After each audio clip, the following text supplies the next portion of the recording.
Hi అండి అందరికీ. అందరు ఎలా ఉన్నారు? అందరూ బాగున్నారా? అందరూ బాగుండాలి, అందులో మనం ఉండాలి. ఏంటి ఇప్పదిస్తుంది అనుకుంటున్నారా? ఇదేనండి మా జాబ్. సిస్టమ్ బ్యాటరీ ఇష్యూ కానీ, సిస్టమ్ స్లోనెస్ కానీ, సిస్టమ్ పవర్ ఆన్ కావట్లేదు అని, ఏ ఐటీ రిలేటెడ్ ఇష్యూ కానీ, హార్డ్వేర్ రిలేటెడ్ ఇష్యూ కానీ మేము హ్యాండిల్ చేస్తాము.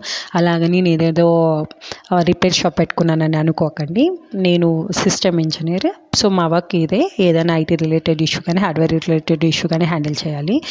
మా మేనేజర్ భాషలో చెప్పాలంటే వీఆర్ ద సిస్టమ్ డాక్టర్స్. ఆయన అలానే అనుకోమంటారు. ఒక పార్ట్ ఏదైనా ఇష్యూతో మన దగ్గరకు వచ్చిందంటే అది లైఫ్ మనం రీప్లేస్ చేస్తే అది లైఫ్లో మళ్ళీ రిపీట్ కాదని అంటారు. అలా రిపీట్ కాకూడదంటే మనం రీప్లేస్ చేసే పార్ట్ కొత్తగా ఉండాలి. మా ఆర్గనైజేషన్లో ఎట్లా అంటే, ఇప్పుడు ఇంజనీర్ నేను, నా దగ్గరికి ఏదైనా బ్యాటరీ ఇష్యూతో యూజర్ వచ్చాడనుకో, నా ల్యాప్టాప్ బ్యాటరీ బాగా వర్క్ అవుతుంది కాబట్టి నా ల్యాప్టాప్ బ్యాటరీ తీసుకొని వచ్చి యూజర్ ల్యాప్టాప్ బ్యాటరీతో రీప్లేస్ చేయాలి.